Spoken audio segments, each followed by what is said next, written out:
What is going on, everybody? We are back. It's a bit of a different video today. This is a discussion that I had with a content creator who I really enjoy watching and absorbing their content, DragonRider.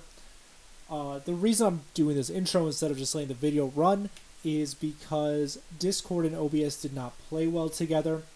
So the video got laggy, so I threw up a background with our pictures on it and a moving audio bar.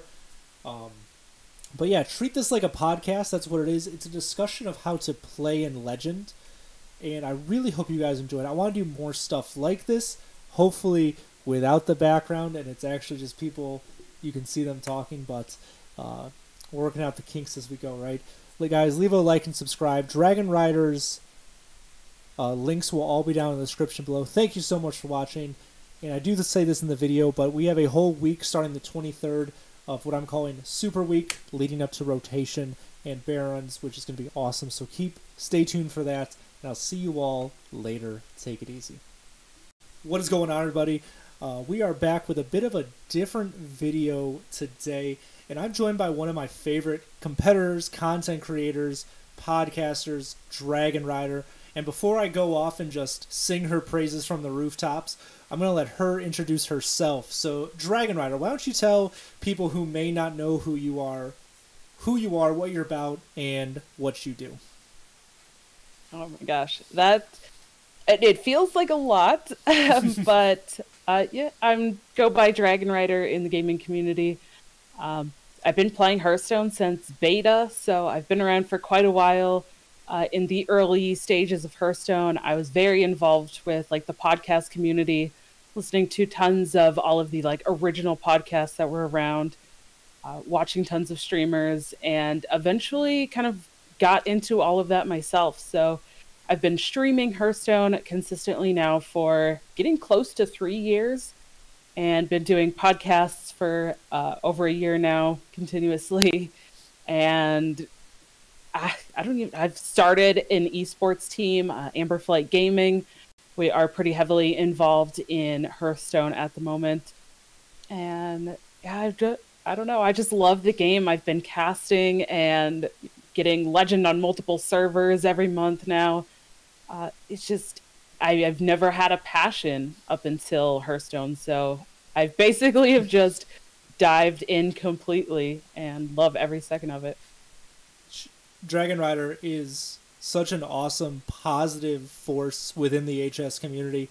All her links will be below: her YouTube channel, her Twitch, her Twitter, and Amberflight Gaming as well. So feel free to click down below and check that all out. I guarantee you will not regret it. She is her chat's always awesome. She lets me be really annoying in her chat and just meme and talk nonsense. So I cannot recommend her more highly than anything. So please check her out, subscribe, give her a follow. You won't regret it.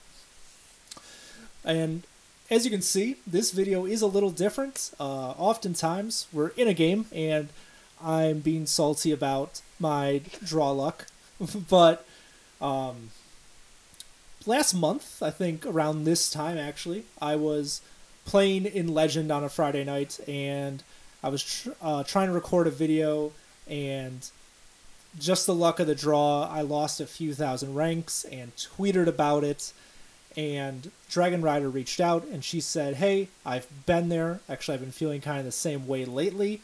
Maybe we should get together and kind of talk about it. And after a few weeks of Twitter messages and idea sharing, we finally got together with this video to kind of just give you guys some advice. Not advice, but how to play in Legend and how to get the most out of your Legend experience, because unlike DragonRider, I haven't been playing since beta. I've only been taking Hearthstone, I guess, competitively seriously since I started the channel in July.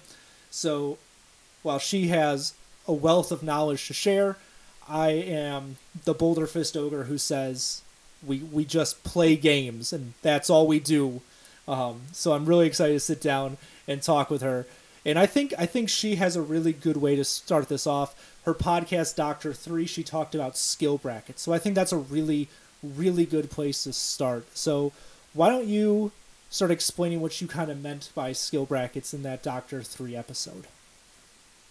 Sure. So kind of the basis of skill brackets is thinking about various skill levels kind of in different groups or in circles or kind of as its own bracket, like legend players. So legend is a bracket, maybe diamond 5 to legend is its own bracket, or you could think of diamond altogether as its own bracket, but whatever the various levels are.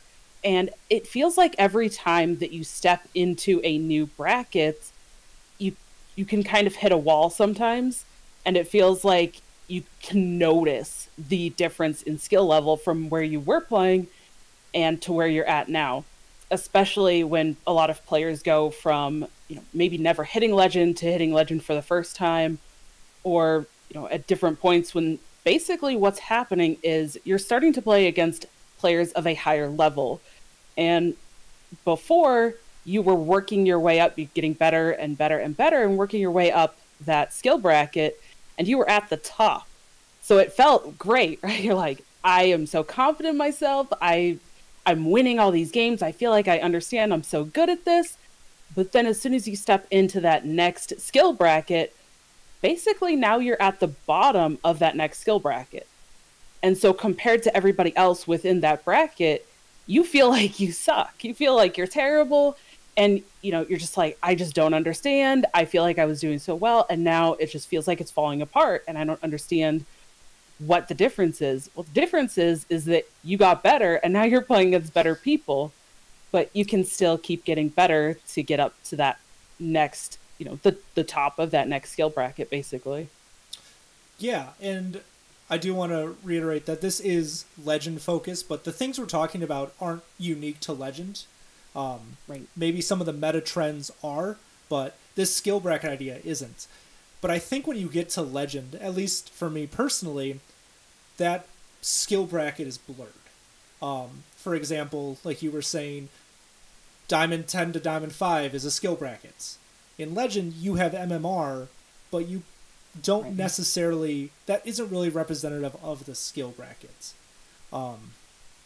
And it's this whole hidden MMR thing, which there's always discussions about, which no one really knows about. So I think when it comes down to the skill bracket, the best way to improve within Legend is just to play your best games, right? Yeah. Understanding that just the numbering, the corner of your screen is pretty arbitrary, and to advance that number, you just need to play your best games, which... admittedly, if it's Friday night and you're a little tilted after losing a few thousand ranks, it's not easy to play your best games. So what would you recommend for someone trying to advance their skill bracket, especially in Legend where those skill bracket lines are blurred?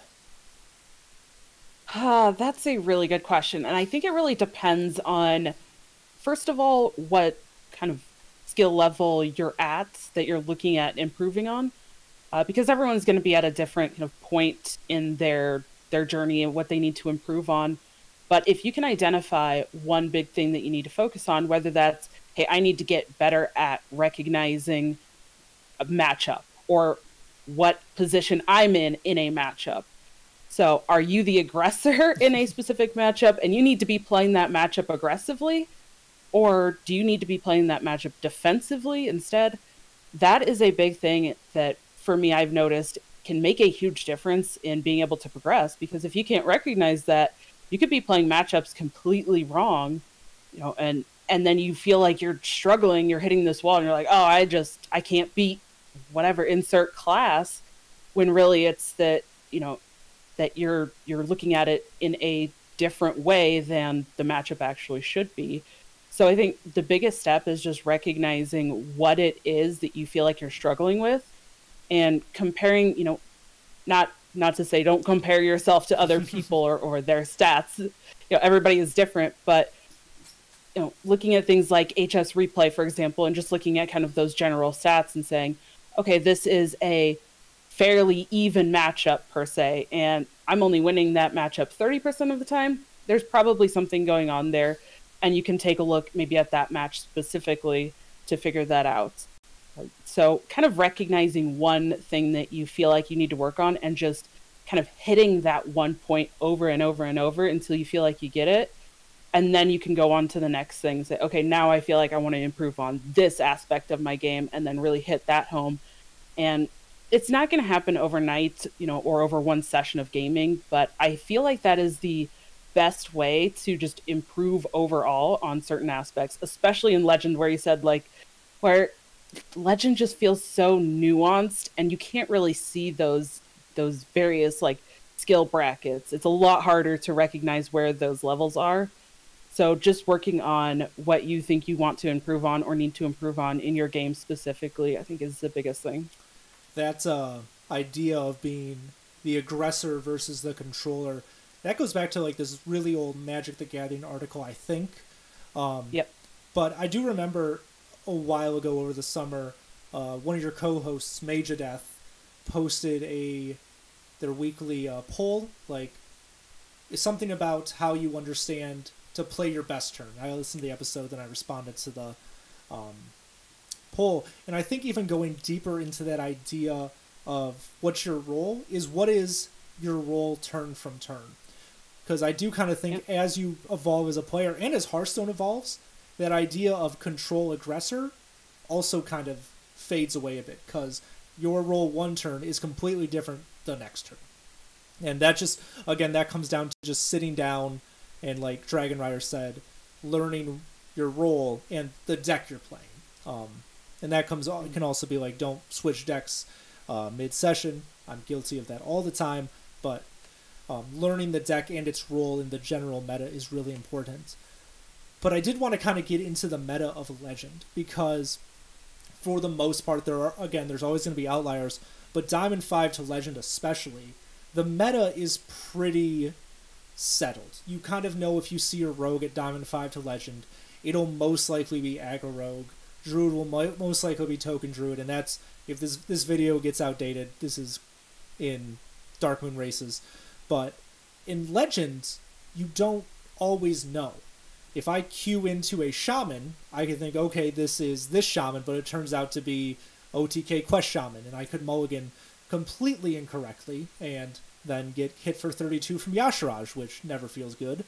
So I think, what do you think about playing to meta trends within Legend? And I know that the higher you get the more consolidated it gets, but what do you think about meta trends in Legend and how you should kind of prepare for that? That can be so tough, especially depending on where you're at in Legend, and what time of the month it is.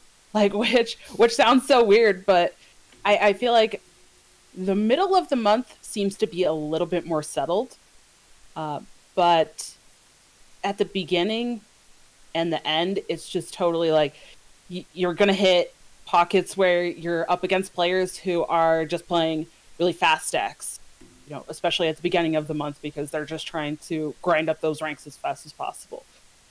In the middle of the month, people are kind of where they might want to be, or they feel comfortable, so they might be just trying out random decks. So that's when you hit a matchup, like you said, you're like expecting it to be a certain kind of shaman, for example, and you hit something else. It's like, what is going on?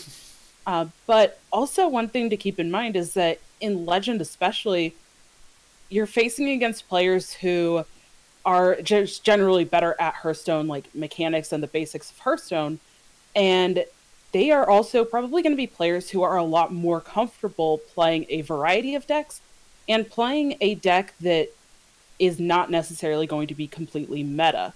So you're not going to be finding that, you're going to see some of those kind of wonky off-meta decks, outside of Legend as well, basically anywhere, especially rank floors. But in Legend, you're going to come across tons of people who are very good at deck building and experimenting with stuff.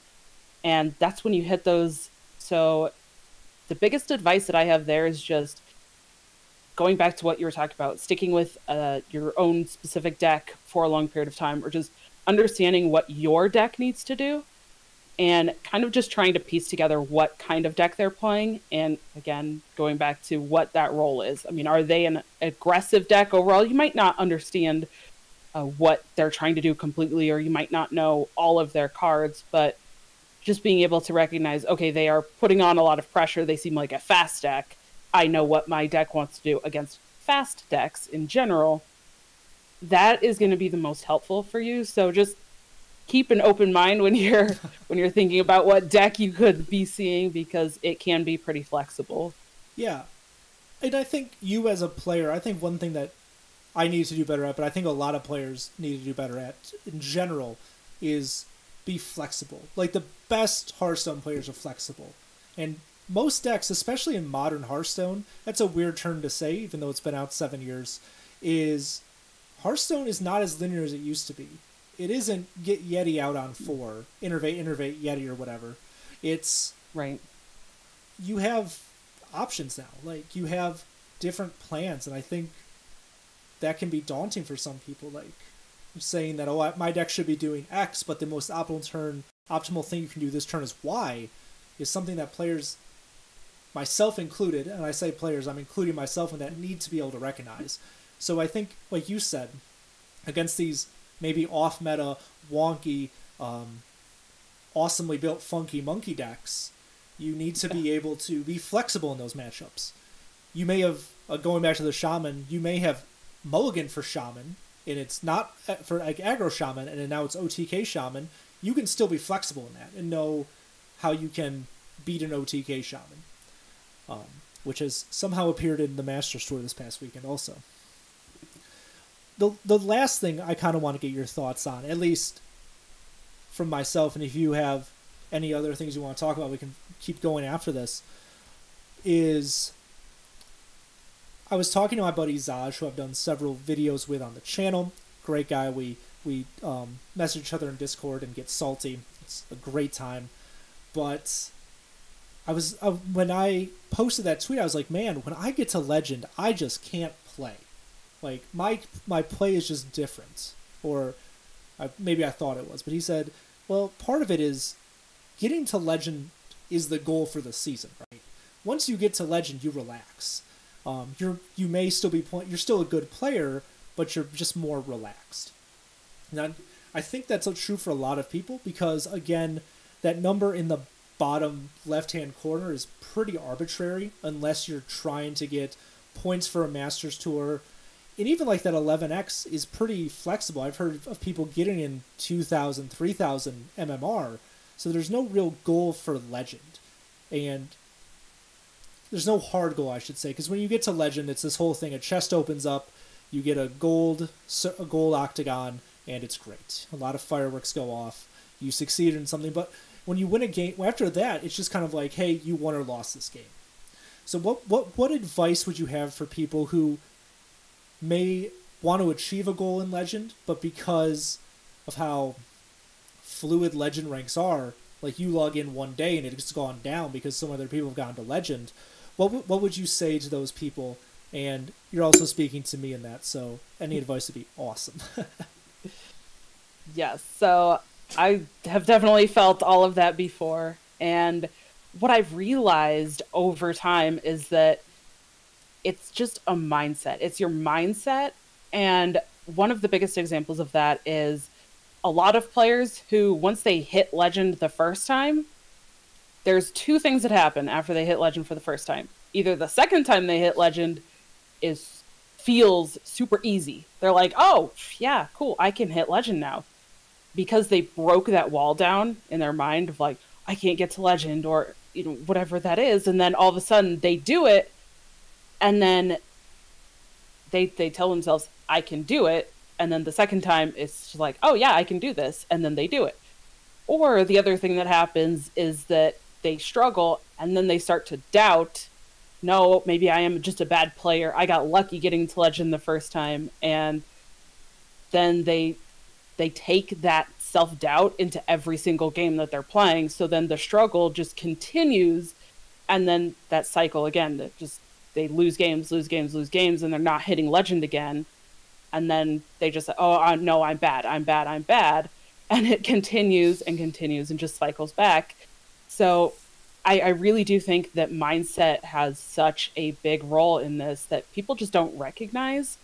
And even just starting to recognize your own mindsets, whether that's recognizing if or when you get tilted, because I'll say when, because I'm pretty sure no one, like tilt is a big thing. And, I'm going to be working on a big series on my YouTube as well, all about various forms of tilt. You ruined the surprise. I was going to shout that out, but come on. I'll let you do it. No. Keep going, because that is important. The idea to talk about tilt, yeah. Yeah, I feel like people just don't recognize how many ways there are that they can get tilted, and even being super happy, like, I just went 13-2. You can actually get tilted from the positivity too. And people just don't recognize that. They just think, oh, tilt means I'm mad. And there's so much more to that. And so people don't realize how much their mindset actually does influence. So again, kind of going back to focus on one thing at a time in your play, and focusing on one game at a time, I think, is another big thing that really helped me.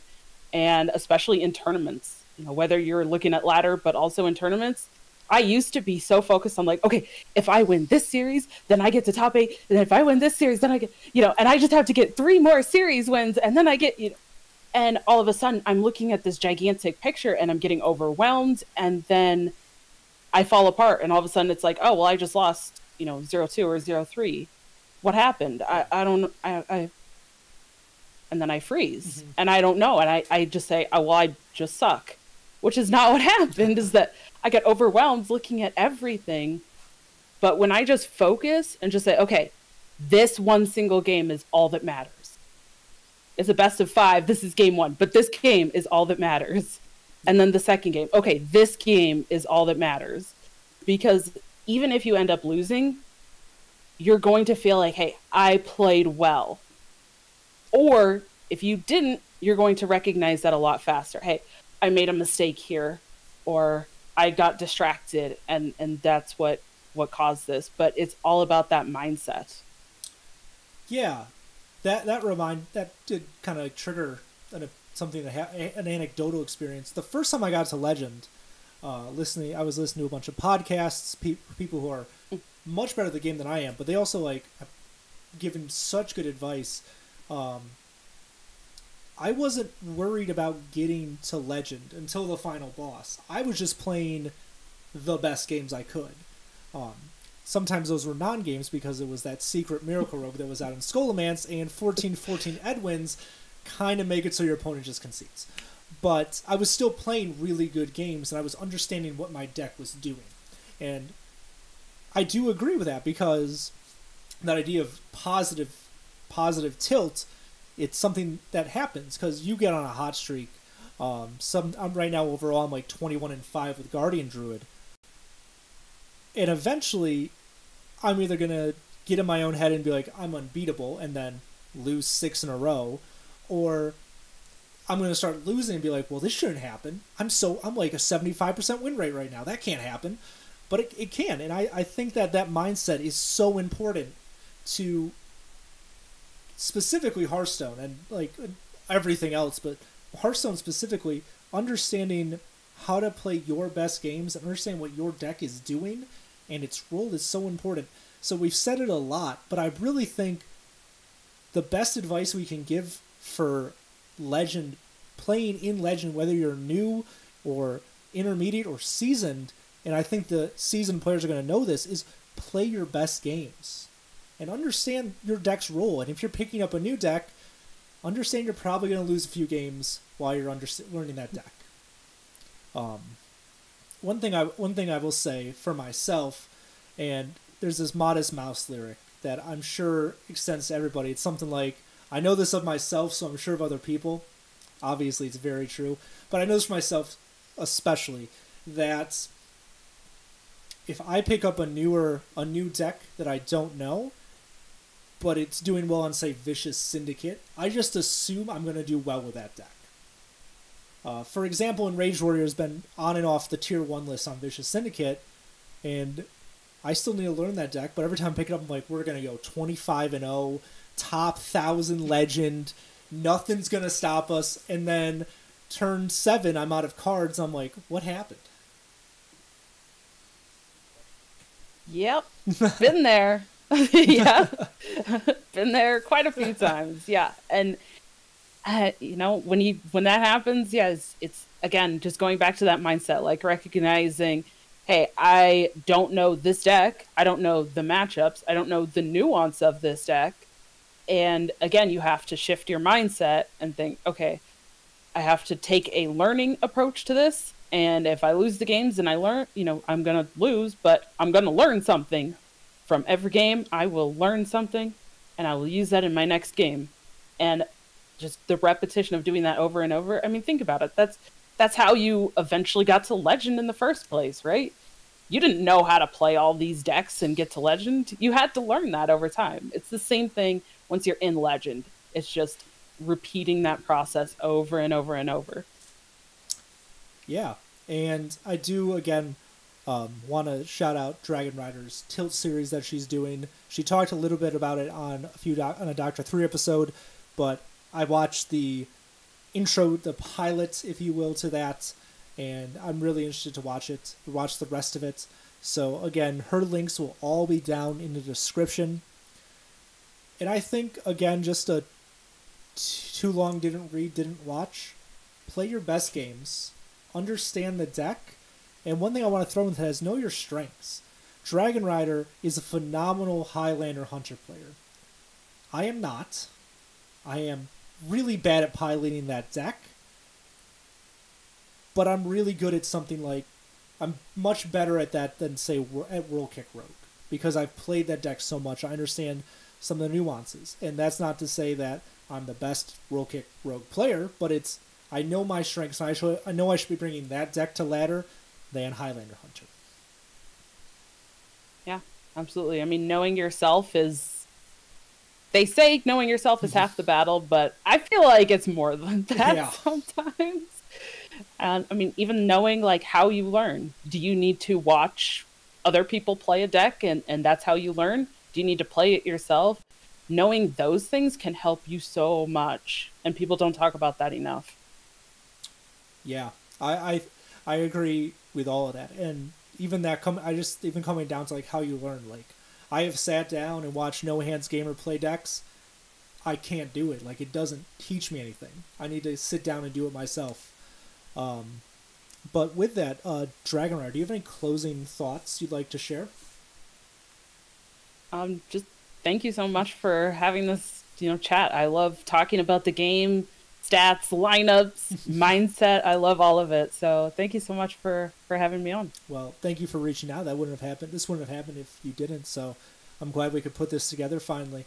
Again, everybody watching, first of all, thank you to DragonRider for hanging out and sharing her thoughts for the past 20, probably longer than that, minutes. And thank you for watching, guys. All her links will be in the description below, so please go check her out.